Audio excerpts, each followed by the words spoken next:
Now, no, Kai from the butchery, Medi Taram of Cherry. When I see Hokiba, December Gitang Ama, the Gihorakanda,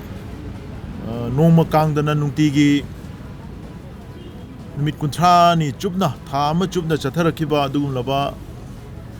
Manipurda, Tokiba Yamna Labaktiba, Togdog, Manipur crisis Namaram Weraga, Masagi Mayum Makai. Tumnaba mangalaba matungda lanjen aduna masagi maraibakta refugee amagumna lehellaba adum laba maraibak tiraba internally displaced person sing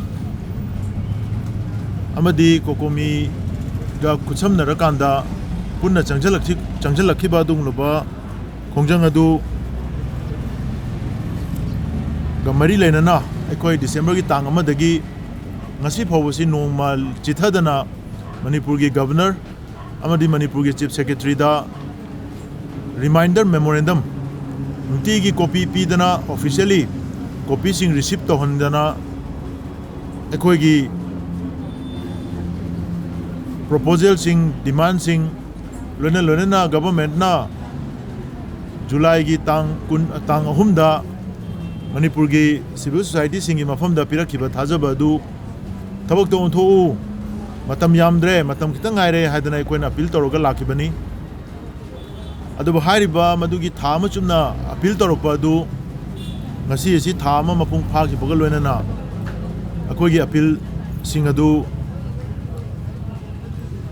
Tabagi Mahuta, Taraga, Tabo on Topagi, Mahuta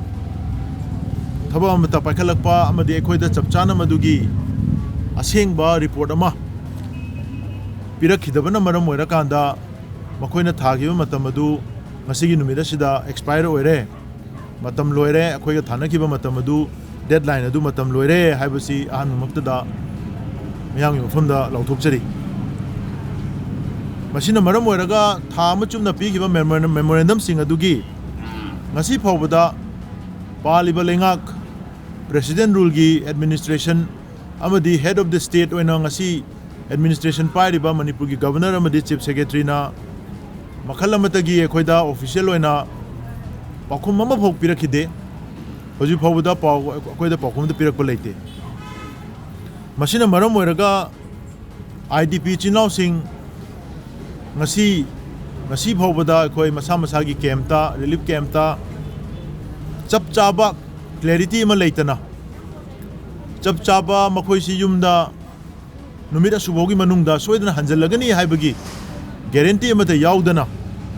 aduga kayam kuina relief camp ta leigadoino haibagi thajaba phawa piba ngamdana IDP singna sumaina lehenba amadi leinanabagi phibam amada lerakpa yabagi phibam amada oirakliba phibam asina paliba lengak amadi maru ena governor amadi chief secretary na aikoina pisan khiba memorandum kunthra muksi thawaina makki Kanjan Roy Hina Kanjan Nadrabra Haiba Tasan Roy Hana Tasan Nadrabra Haibagi Monda officially Chio in the Chatpashida Makogi Manakong Yodo Manbagi Mamima Yam Chown Tare Machina Maram Weraga Nasi a quite top Habagi quite a Tamachun Satagani Hina Torumba Chatarak Padum Laba Relay Sidin Protestasi Nasi Ta Pakibana Maram Werakanda Nasi Sina Equa Arubinu Jeragani Nasi is not even Numiti Oiragani, Tobadabo Kongjang Si, Satariba relay sidin protest a silo shalav matunda Tama Parapa the Pakumum the Lak the Basina Maram Weraga, CEO in a Satpada Pakum Piba Hitrava, Manipurgi governor si Koi Lakaduriba, January Tang Taragani Toida Ujizik Lanjanaga Ladiba, IDP Apunba, Amadi Cocomiga, Pulakanda, Governor Tongjingda. Mahagi Tong Tinduna, Mongondagi, direct physical when I quay, Pakum Lonanaba, Mana Tony Secarino, Mana Kari Kalino, Miamnang, Tamachum the Pig memorandum, Pakum Pirate of Marum Carigino, Hibana Chingba, memorandum sing the Equina demand of Kriba, IDP resettlement Kimagi progress report, status report, Amadi, timeline Yauna, Kamina plant Toroga, Punamak, my Mimda, Suso Sweden, Hanselangani, I begin. Thajabasi Pirakidaba Singase Masigi Pakum Lona Navai Damakta January ki tang tara ga nithoi da Manipur ki governor ki adung laba Lok Bhawan hairiba hana Raj Bhawan hairamba asi tamna Manipur da lairiba IDP mayam ga loinana Cocomi gi akhoi thomi sing amadi lup sing punamak yaura kanda governor tamna akhoi pakhum lobo chatkani hairiba chatkadoriba khongchada sigi pandamdi akhoi irang tawnanaba nate governor ga mungnanaba su nate mahangna pakhum pirakidaba akhoi gi cherol mayam ase masigi pakhum thaubu chatkadorine akhoi chakkadois akhoi pakhum thaubu chatpani aduna pakhum pidana akhoi miyam gi damakta leiriba administration ni government ni hairaga miyam na wama hangba matamda cherol thaduna pakhum hangba matamda aikoina haijaba matamda madu thawa sarakta targadi leiriba governor se akhoi miyam gi oibra oidabra haiba wahang ase governor masada hangdaba yadabagi hibam mama leibaduna mahang masada gi pakhum longna nabi damakta haiba khongchal ase chatkadabani masida akhoi ahen ba koi masida sida violence toba aggressive oiba mungna khonaba tawnanabagi nate governor unaraga pakhum biraktabagi maram amadi aikoina ngasi boda pisaliba memorandum simasigi pakhum piu haiba adumba demand adu toba chachabani awna charkadoriba khongjada si masi yamna peaceful oiba constitutional oiba amadi masi yam democratic oiba adum lo khongjada mo oigani aikoi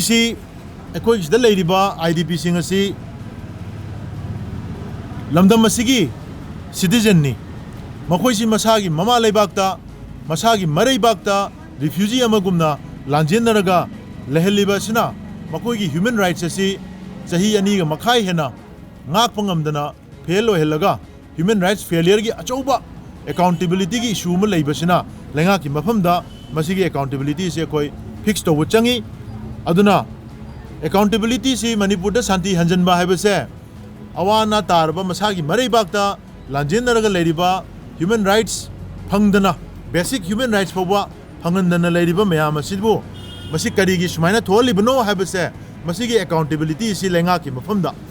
fix to bama changba madugi accountability si yaudragadi manipurda santi hanjanna bagi thorang si mai pa oido bagi maram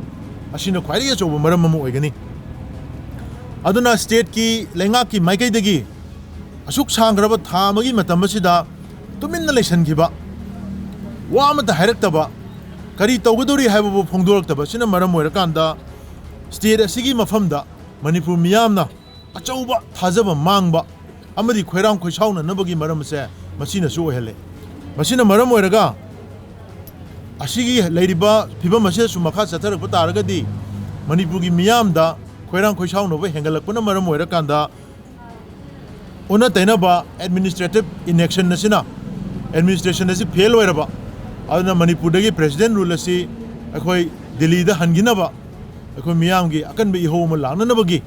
machaga masu oirakani aduna leiriba president rule gi governor gi administration asi gi accountability si manipur gi miyam gi mafamda nomo gi sum nemdarak pana maram oirakanda hairiba masigi administration ase akhoi miyam gi damukta leiba administration ma oiraktrabra haibagi atungwa chingnaba si miyam de yam chauna lere maram asina lakadoriba January gi tang 12 sida IDP sing amadi Cocomi ga loinana chakadoriba khongchada sina governor gi mafam dagi haiba wahang sing asigi pakhum launanaba akhoi miyam honajaragani haiba wafam asi media gi kuthangda mari leinaba ngasi su akhoi huji mak haiba wafam asi yaurakanda manipur gi governor amadi chief secretary da akhoi gi aroiba ultimate reminder memorandum pinada bin dr akhoi sem sabalo jare huji IDP gi mihut sing amadi Cocomi mihut pullaga huji governor amadi chief secretary mafam da aroiba memorandum asi su ngasi huji pisan jaragani